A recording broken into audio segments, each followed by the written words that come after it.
Assalomu alaykum ustozlar hamda o'quvchilar. Mm, Yakuniy davlat attestatsiyalari geometriya yechimlarini boshlaymiz. Bu chuqurlashtirilgan sinflar uchun. Demak, bizda birinchi mavzu fazoda vektorlar mavzusini boshlaymiz. Demak, birinchi savolimiz A 3, 4, -3 nuqtadan ozid o'qigacha bo'lgan masofani toping. Demak, ozid o'qigacha bo'lgan masofa o'sha x barobar o'sha masofani x deydigan bo'lsak, demak 3 ning kvadrati plus 4 ning kvadrati bo'ladi. Ya'ni faqat ozid o'qi bo'lsa zid qatnashmaydi, ya'ni -3 qatnashmaydi. Agar y desa y qatnashmaydi. Demak 5 chiqadi.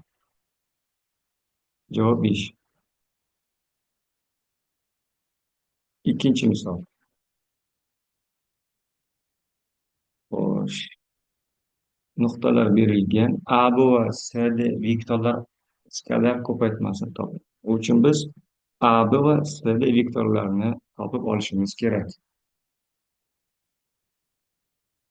Demak, biz vektorlarimizni topib olamiz. Xo'sh, AB vektor. Demak, A vektorini topishda koordinatalarini B vektorining koordinatalaridan A vektornikini ayiramiz. 1dan 0 ayirsak 1, -1dan 1 ayirsak -2 va 2dan -1 ayirsak 3. Bizda A vektor topildi. Endi CD vektor topilishi kerak. CD vektor. Demak, D vektornikidan ayiramiz C vektornikini. 2dan 3 ayirsak -1. Xo'sh, -3dan, mana -3dan 1 ayirsak -4. -4. Xo'sh, 1dan 0 ayirsak 1. Demak, AB va CD vektorlarining skalar ko'paytmasi deb, ularning mos koordinatalarini ko'paytirib qo'shganimizni so'rayapti.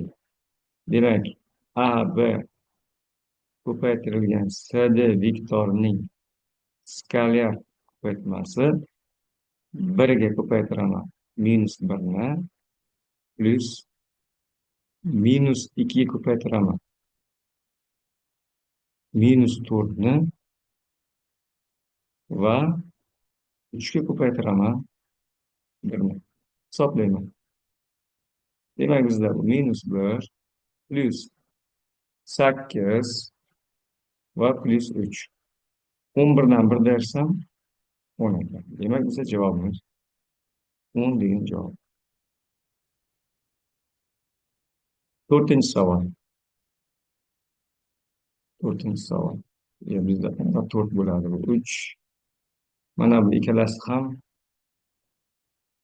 Demak, mana bu 3 ekanda. Uchinchi savolga. Demak, mana shu vektorlar orasidagi burchak nechaga teng? Demak, burchakni topish formulasi quyidagicha. Kosinus A va B orasidagi burchakning kosinusini deb, A vektor va B vektorining skalar ko'paytmasini ularning uzunliklari ko'paytmasiga bo'linmasiga aytiladi. Demak, biz topib olishimiz kerak bo'lgan narsalar skalar ko'paytmani topishimiz kerak. 1 kara 1 1, 2 kara -1 taqsim 2 -1, 0 kara 0 0.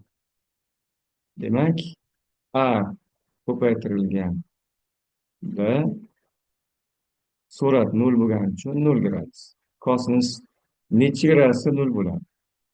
Pi barobar bir taqsim 2'dir. Ya'ni 90 gradusda bo'ladi. Demak, javob 90 gradus ekan. 90 gradus. To'rtinchi misol.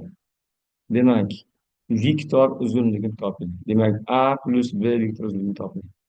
Bu uchun bizga A plus B vektorning koordinatalari kerak bo'ladi. Demak, A vektor bu yerda EJK'lar birlik vektor bo'lgani uchun 1, 4, 2 koordinatalari bo'ladi. B vektorniki xo'sh, minus 1, 2 bilan. Ana endi C vektorni A va B vektorlarni yig'indisi ekan. Demak, karakterlarni qo'shadigan bo'lsak, paydo bo'ladi. 1 ga minus 1 ni qo'shsak 0 ekan, 4 ga minus 1 ni qo'shsak 3 ekan, 2 ga 2 ni qo'shganimiz 4 ekan. Demak, bizda C vektorining moduli, ya'ni uzunligini topamiz. 0 ning kvadrati, 3 ning kvadrati va 4 ning kvadrati. Qo'shsak 25, 25 dan 5 ildiz. Demak, javobi 5 ekan. Ketdi. Beshinchi misol. Vektorlar kollinear bo'ladi. Vektorlarning kollinearlik sharti mos koordinatalarining nisbatlari teng bo'lishi kerak. Demak, bizda mos koordinatalar m taqsim 4 barobar 4 taqsim 8 barobar minus 3 taqsim minus 6. Endi biz mos ravishda birinchi va uchinchi tengliklarni tenglab oladigan bo'lsak, m taqsim 4 barobar minus 3 taqsim minus 6'miz 1 taqsim 2 bo'ladi. Demak, bundan kelib chiqadiki, bir proporsiyadan m'imiz 8 ga teng ekan. Ikkinchi o'zi bizga aynan m kerak edi. Demak, javob 8. Mana bundan ham topsak bo'lar ekan, 1 taqsim 2 ekan. Demak, 8 degan javob. Vektorning uzunligi 13 ga teng bo'lsa, z ning qiymatlari ko'paytmasini toping. Demak, uzunligi, vektorning uzunligi deganda 4 ning kvadrati 16, minus 12 ning kvadrati 144 va z ning kvadrati. Mana shuni uzunligi 13 edi. Endi ikki tomonni kvadratga oshirib oladigan bo'lsak, bizda z kvadrat barobar 16 plus 10 144 barobar 169 ekan. Demak, z kvadrat barobar 169 dan 144 ni ayirganimiz 25, 25 dan 16 ni ayirganimiz 9. Demak, z kvadrat barobar 9. Z ning qiymatlari ko'paytmasi toping so'rayapmiz. Endi z ning qiymatlari ko'paytmasi z bo'lishi mumkin bizda 3 bo'lishi mumkin, hozir z bo'lishi mumkin, minus 3 bo'lishi mumkin. Qiymatlari ko'paytmasi minus 9. Javob minus 9. Yettinchi misol. M vektor 4pi plus 2q vektor uzunligini toping. Demak, bizga 4pi vektor kerak. Karantinlariga ko'paytirib chiqamiz. 4 kara 1 4, 4 kara 5 20, 4 kara minus 1 minus 4. Endi 2q kerak. Demak, koordinatalariga ham 2 ni ko'paytirib chiqishim kerak ekan. Minus 4 plus 4 va yana plus 4.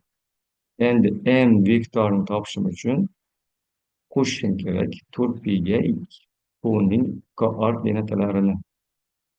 4 ga 4 ni qo'shadigan bo'lsam 0, 20 ga 4 24, minus 4 ga plus 4 yana 0. Endi demak, m vektorining moduli barobar kvadratlariga yig'indisi 0, 24 ning kvadrati plus 0.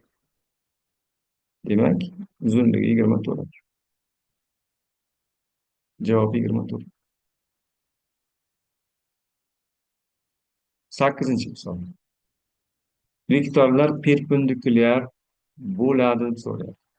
Perpendikulyarlik sharti skalar ko'paytmasi 0 bo'lishi kerak. Demak, n kvadrat minus 2n plus 1 barobar 0. Bu bizda n minus 1ning kvadratiga keladi. Demak, n'imiz 1ga teng ekan. N 1 bo'lishi kerak ekan. 9. Vektorlar skalar ko'paytmasini topishimiz kerak bo'ladi. Demak, bizda A vektor ko'paytirilgan B vektorining skalar ko'paytmasi ularning mos koordinatalarining ko'paytmalari yig'indisiga teng bo'ladi. 2 kara 1 2, 3 kara 2 6, minus 1 kara 5 minus 5. Demak, 8 dan 5 ayirsak 3. 10-chi misol. Vektorlar kollinear bo'lsa, m ko'paytirilgan n toping. Demak, kollinearlik sharti mos karakterlarining nisbatlari teng bo'lishi kerak. n taqsim minus 4 barobar 2 taqsim n'lar teng chiqishi kerak. Demak, n taqsim minus 4 ni tenglasam birinchi tenglikka 1 taqsim 2ga, bu tenglamadan m'ning bizga minus 2ligi kelib chiqadi. Endi 2 taqsim n'ga tenglasam 1 taqsim 2ni, bu tenglamadan n'ning 4ligi kelib chiqadi. Bizga m ko'paytirilgan n kerak. Bu minus 8ga teng. Javob minus 8 ekan. Demak, biz bitta mavzuni ishlab bo'ldik. Har bitta videoda bitta mavzudan ishlaydigan bo'lsak, videolarimiz hali davom etadi. E'tiboringiz uchun rahmat.